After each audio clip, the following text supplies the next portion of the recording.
ladies, are you dreaming big enough? I want you to dream big and act bigger. You see, I want to have power. I want to be empowered. Suddenly, being empowered is a more positive word, because I want to make sure that I know my own values, my boundaries. I know what I want to achieve in life. Visible and invisible barriers are only a problem if you accept them as such.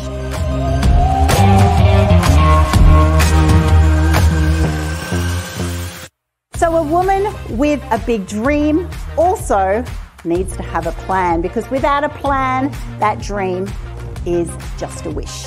I love her confidence, I love her charisma, and her positivity and her brightness and her colour and her lessons about life, you know, as a woman who's been through so much. It was really, really inspiring and really interesting. I had 4 kids in 2 years. I wanted to be a businesswoman. I had no money. I had to think, how is this dream going to happen?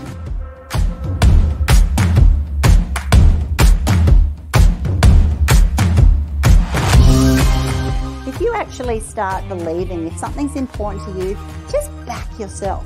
Back yourself despite what other people say. Successful people are not held back by what other people say.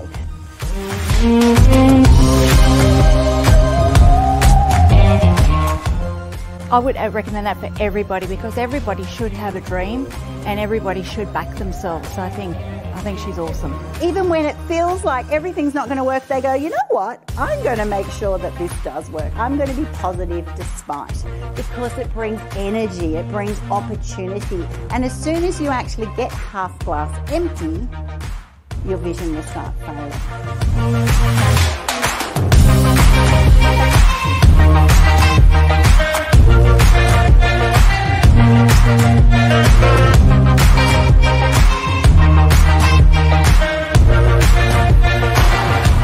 I encourage you to start making your dreams a reality in business and in life. Thank you.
And welcome to our Mindset Magic Summit. I'm so excited to have you all joining me for the next couple of days. Oh my goodness, my name's Anniegibbins, CEO of Women's Biz Global, and this summit is brought to you by Women's Biz Global. And all of you coming along to this summit, whether you're watching on YouTube or Facebook, LinkedIn, via the Women's Biz Tribe platforms, you are all given complimentary access to Women's Biz Tribe. So make sure you take full advantage of that, because it gives you instant access to over 200 resources, free boot camps. Most importantly, it gives you access to the amazing speakers that we are going to be sharing on our global summit over the next couple of days. It's all about engagement, and it's all about giving value to you. So I want to make sure that you have that opportunity to ask questions, pop them in the chat wherever you are, and our speakers will come back to you as soon as possible after their presentations and engage with you. All of them are absolutely sensational ladies from around the globe who would be very, very happy to connect with you, to help you on your journey. They all love sharing where they're at, where you're at, and we're all about therefore helping each other rise together. And so definitely don't be shy, and also tell your friends to come and join us over the next couple of days. We'll have a new speaker speaking on the hour, every hour pretty much. Super excited to be with you for this extended period of time. Now I have our opening speaker to introduce you to. Her name is Suzy Michael. So first of all, welcome, Suzy. Oh, thank you so much, Annie. I'm so super pumped to be here. Such a delight to have you here, Suzy. For those of you who don't yet know Suzy Michael, oh my goodness, she is such a delight, and she is just the best person to be starting this summit with. She is an Australian Egyptian TV presenter and philanthropist with incredible integrity and passion at her heart. She also was nominated for an Australia of the Year award back in 2000. We're going to talk about that.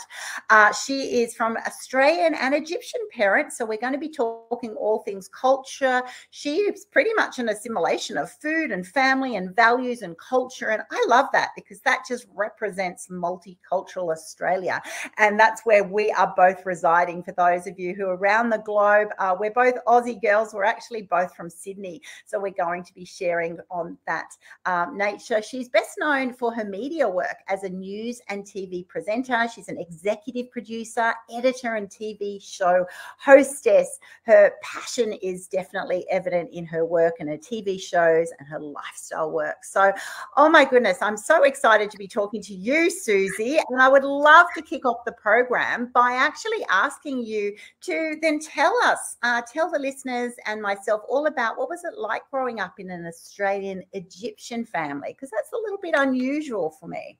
It is a bit. So I look at it as there are three aspects to my upbringing. There's my family, my religion, and my culture, and they all played a part in my upbringing. I think firstly to my family, and to just put things into perspective a bit and give some context, I need to start with my grandparents. So my grandparents played a very influential part in my life because they heavily contributed to my upbringing and were very involved. A grandpa is called Geddo in Egyptian, and a grandma is called Teta. So Geddo and Teta are going to be used throughout our discussions when I'm referring to my grandparents. So my maternal Geddo, my mum's dad, was an army major in Egypt. He looked after lieutenants, sergeants. He had very much strict influence of the army. And later, a complete shift in his career, he became a priest, and he came out to a new country, being Australia. My maternal Geddo and Teta always instilled a sense of being forward-thinking and being a people person. And on the other side, I then have my paternal grandparents. So my paternal Teta, who is my dad's mum, she was actually part Lebanese and married into a very Egyptian family. And my paternal Geddo was in the Scouts under Lord Baden-Powell, who was a fisherman. He loved life and always gave the best advice and always encouraged me to do whatever I wanted. So both sets of grandparents actually migrated to Australia in 1969 and 1970, so around that era. So growing up then, having grandparents come out from that era and then having my parents come out with them around that era, growing up in the 80s, I felt somewhat restricted with living a completely full Aussie girl's life. I pushed and was rebellious at times to assimilate into Australian culture and resist a lot of that Egyptian culture. I wanted to be like my friends. I wanted to colour my hair strange colours and wear the skimpy clothes and go to sleepovers. And my parents always tried to give me freedoms they knew I wanted and I should have, but they were torn, I could feel, between the conservative Egyptian upbringing they had, because they came out when they were around 16, and the Aussie way of life that I wanted to be, to kind of mold into what I wanted to be. And I believe they would have been brought up even more conservative and would have found it harder than me to be free to do what they wanted. So that, as I said, they came when they were around 16 years old. So they completed their high schooling in Sydney. And so it was a very impressionable young age. And back then it was the 70s. So it was a bit of a hippie era. the era of economic change for Australia. I think it was the Whitlam and Fraser governments. I think there was the Vietnam War at this stage, and there were protests, and I believe Aboriginal rights were also challenged. So I think that the 70s was one of the most volatile periods in Australian history. And so coming from that moment of time would have been a total culture shock for my parents, and also my parents' parents, my grandparents. They just come from Egypt, from their upbringing, my grandparents in the 50s and 60s.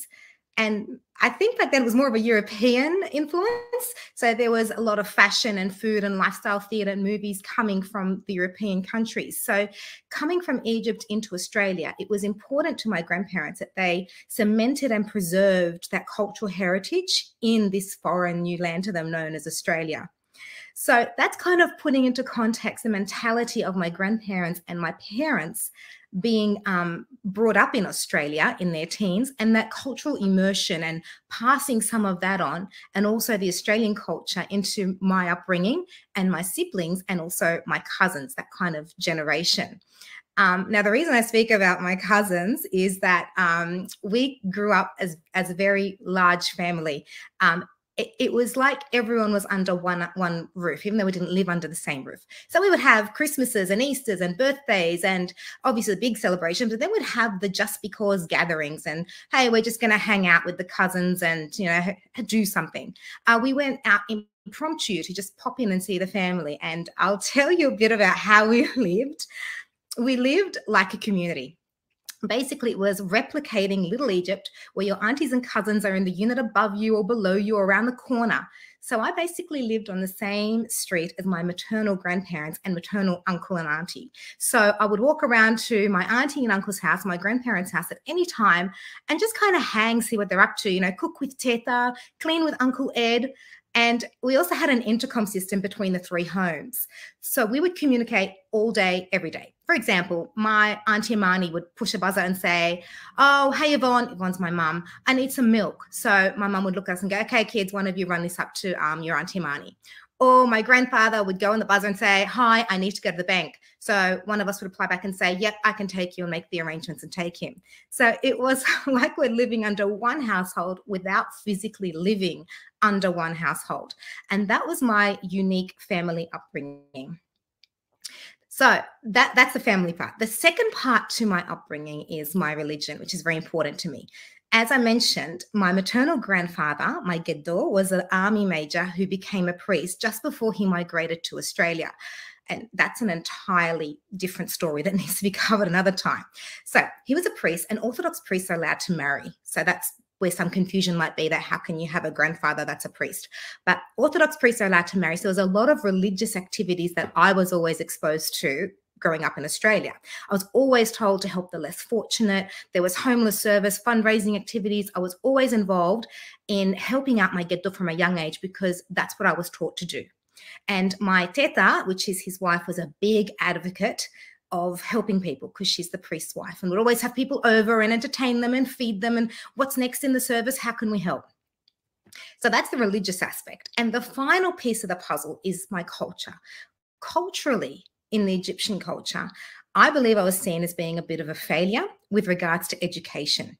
So as you know, Middle Eastern people value education as the most important aspect of their child's life. Culturally, your career defines who you are. And I had a lot of educational pressure from the Egyptian community, not my parents, the Egyptian community. My Geddo, the priest, whose name, by the way, is Father Mina Nematala, he looked after all of the Orthodox churches in Sydney, and everyone knew who the founding priest's family was. They knew his children and grandchildren, so all eyes are constantly on them.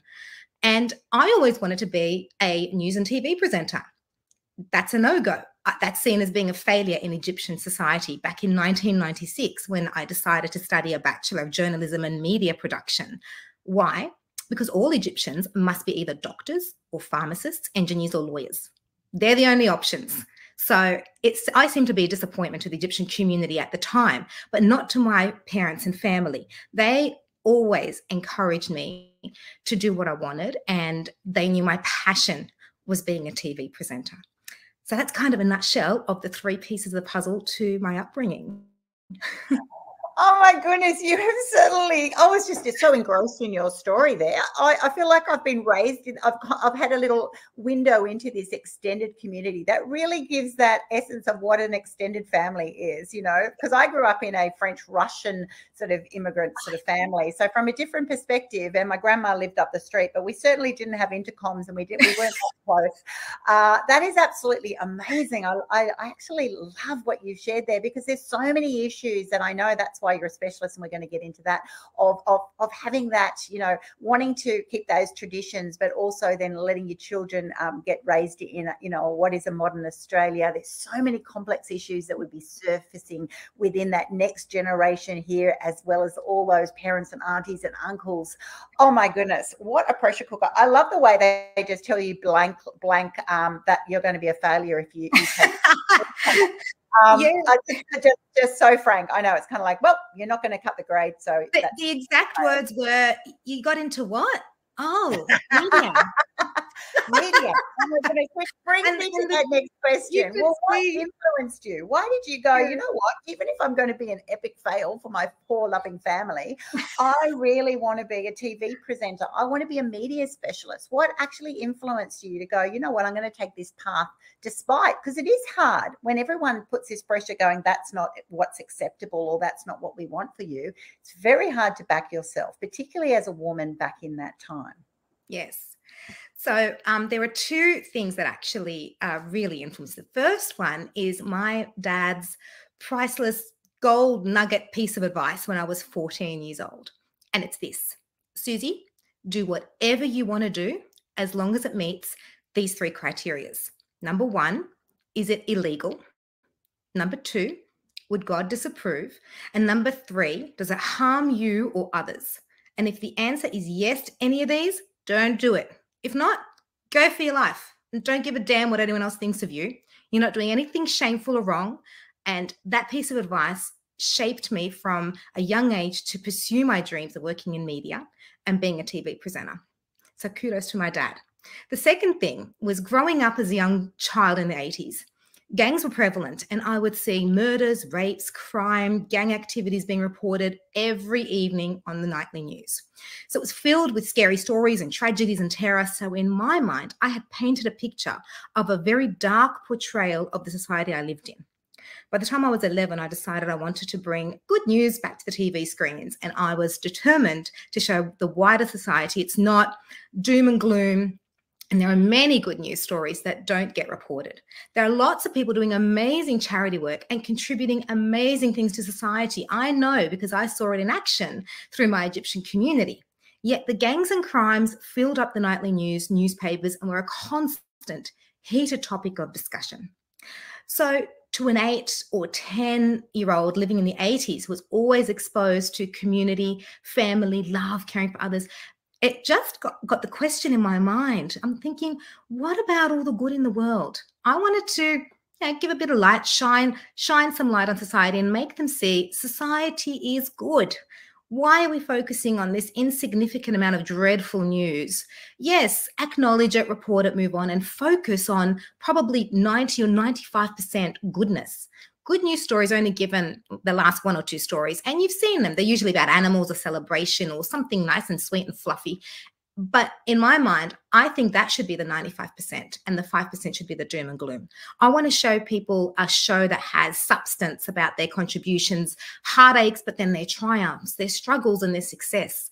Because I was always brought up to help out those who are less fortunate and be the first to put on a fundraiser or give my time in service or homeless or some sort of community work.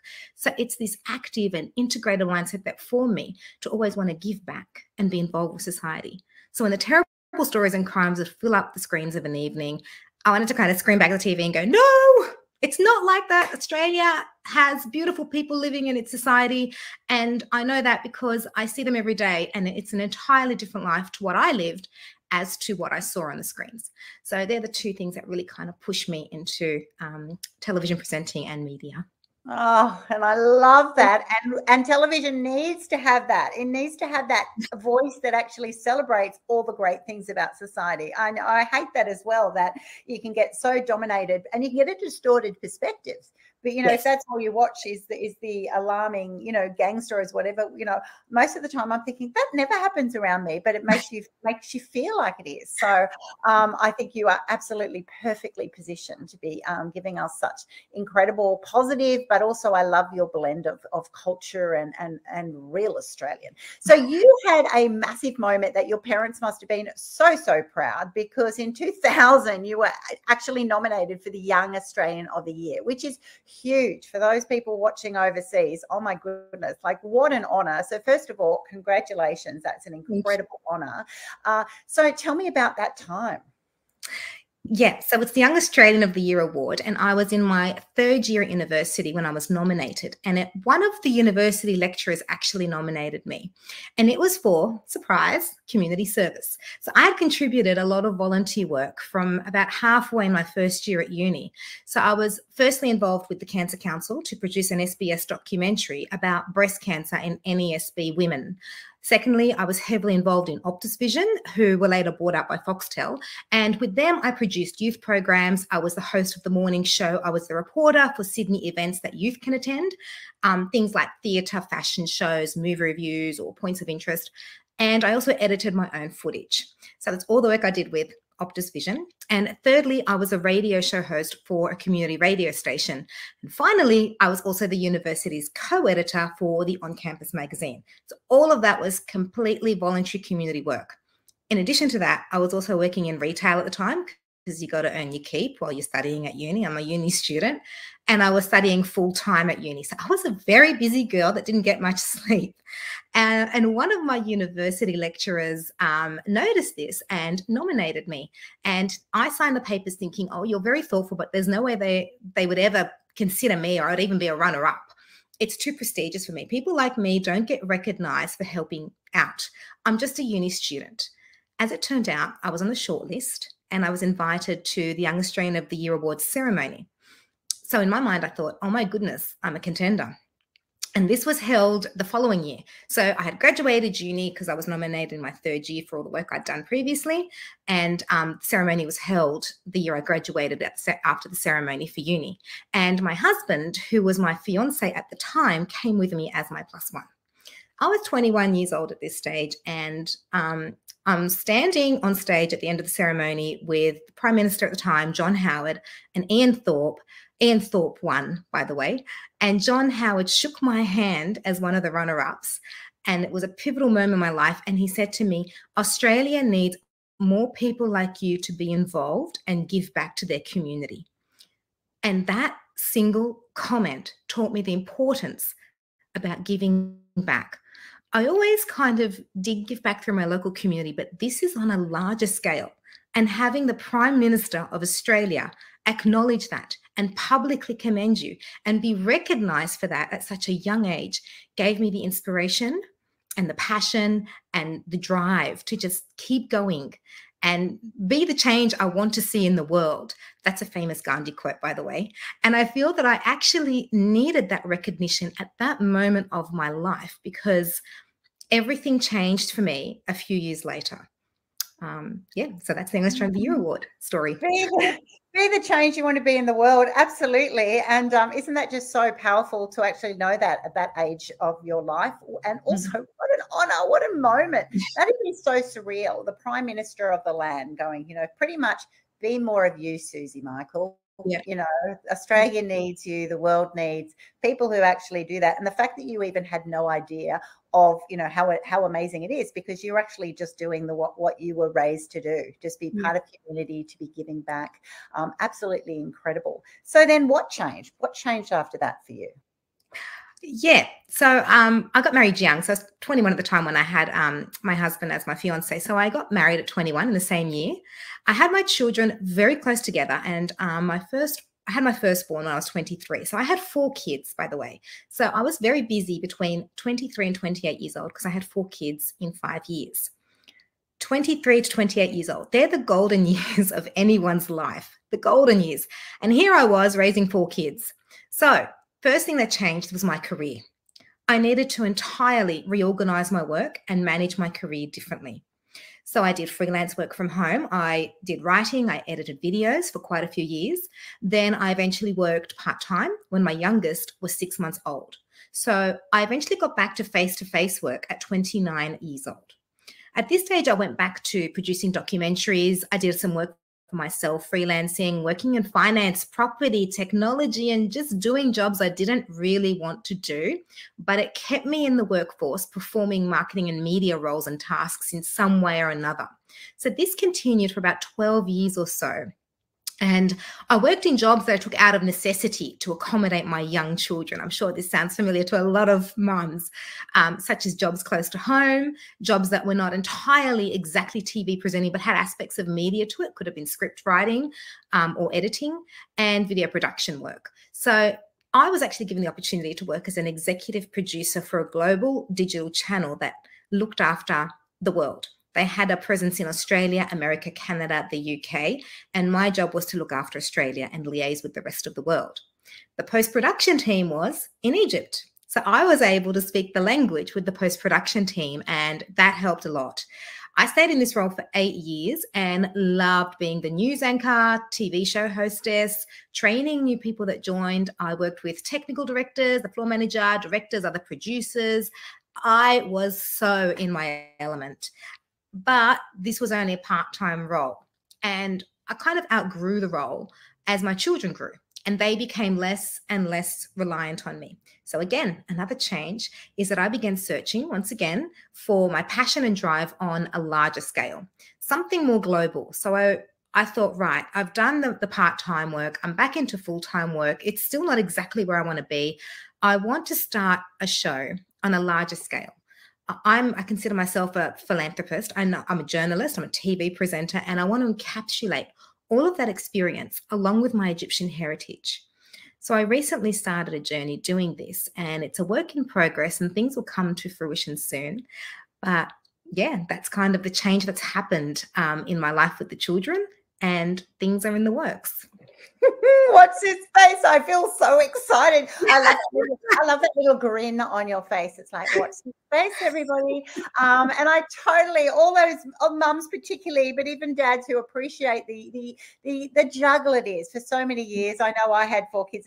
That's pretty much we were doing that same journey because I had 2 sets of twins 26 months apart, and I had them when I was 23 and 25. So you and I were seriously both juggling it all back in that time, and it is huge. And there's so much compromising that you have to do, being able to just to live, just to afford the living experiences. You're still young, you're juggling it all. Oh my goodness. And to actually come through that and to be so true to yourself and to be, growing your career. What a awesome overachiever you are. I absolutely love it and celebrate you for all that you've done. And also what a beautiful laws of attraction coming into place there. What's the likelihood that your post-production is Egyptian and you just happen to be Australian Egyptian? I absolutely love that. I also absolutely love the fact that you actually know then, even though you've got a great job and a great role, there's more. And with all things that I work with people and I aspire to be myself is always just go, well, what is next? What is the evolution of, yourself and your skill set and why you were born onto this planet? So I'd love you to share then, well, what's your vision now? What are your goals now? I can't wait for the next installment, by the way. So over to you, Suzy. I suppose I want to bring to the screens something that has substance and integrity and hope. I want to fill people's lives with meaning and purpose by showcasing other lives with their stories of success and failures and growth and inspiration. We're all human beings and we're all brought to this earth to live together. If animals have innate qualities to nurture and build their own species, why don't humans? Oprah did this. She is an iconic human that will be remembered in history for her unique quality to serve and bring humans together.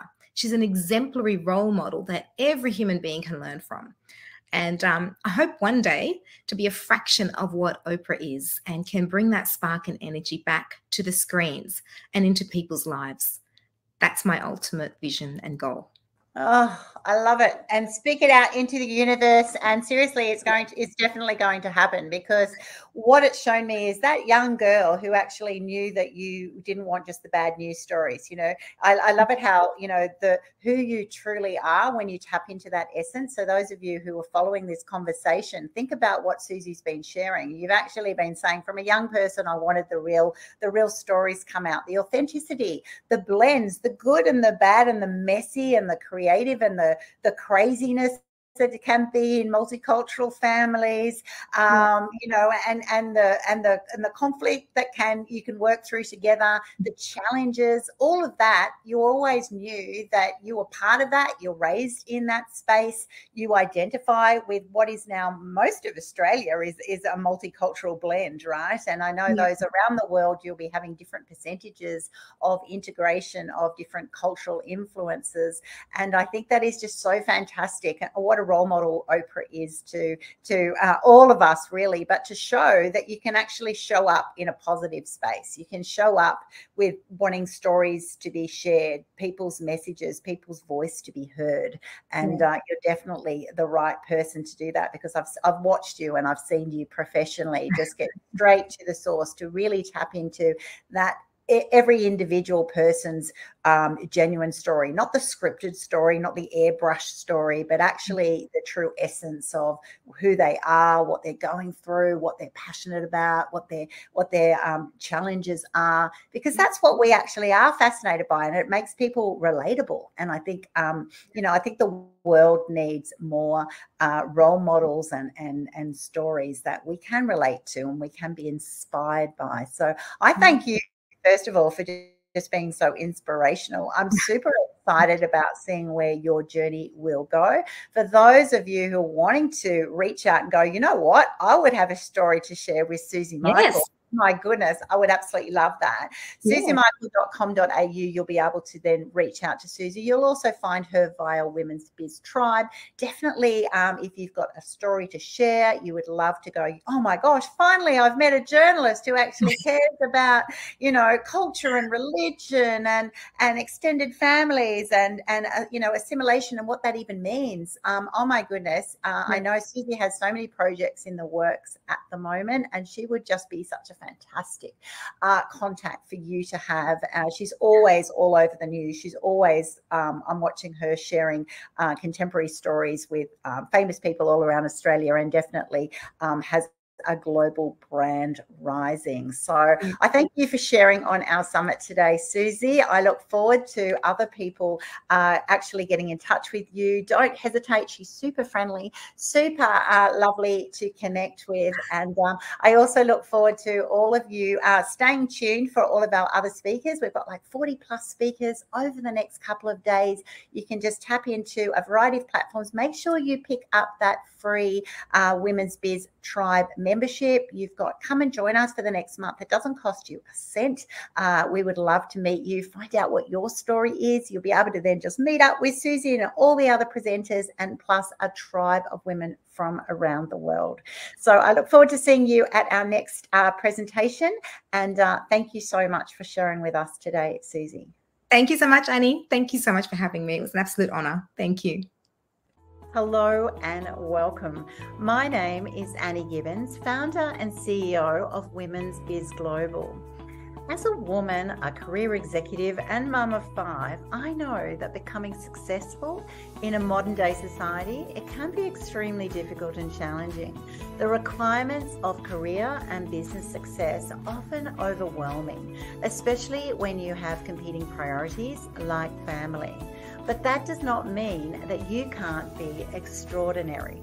At Women's Biz Global, our goal is to educate, motivate, and elevate women so that they can have the freedom to live a life they love. It doesn't matter what your current status or position is. Your empowered future starts now. Whether you're a startup or a scale-up, or you're juggling business, life, career, family, everything, we will teach you how to dominate in your niche area without the stress and overwhelm that comes from wasting time and money and energy. We will equip you to achieve success balance and happiness on your terms. We invite you to join Women's Biz Tribe. Start by attending Women's Biz events and enjoy the benefit of interacting with like-minded women from around the globe who are choosing to unapologetically play a bigger game. Women's Biz Coaching offers a variety of programs that may suit your needs. We have boot camps and webinars, online structured programs and incubators. They're all designed to help grow your personal and professional brand, confidence and support framework. Women's Biz Media will help you discover extraordinary women via our podcast, Memoirs of Successful Women, and reach 12 million potential readers via Women's Biz Magazine. Women's Biz Publishing will take all the pain away from getting your voice and message out into the world. Your brand value will literally skyrocket overnight. And if you would prefer to access our consulting services, I will personally ensure high value solutions are provided to meet your specific needs, to time, to budget, and all with a beaming smile. Finally, get to know our affiliate partners and learn how you might like to become one yourself. Women's Biz Global is the support network that will fast track your journey to success. So what are you waiting for? Be unapologetically you. Women's Biz Global, helping women succeed in business and life.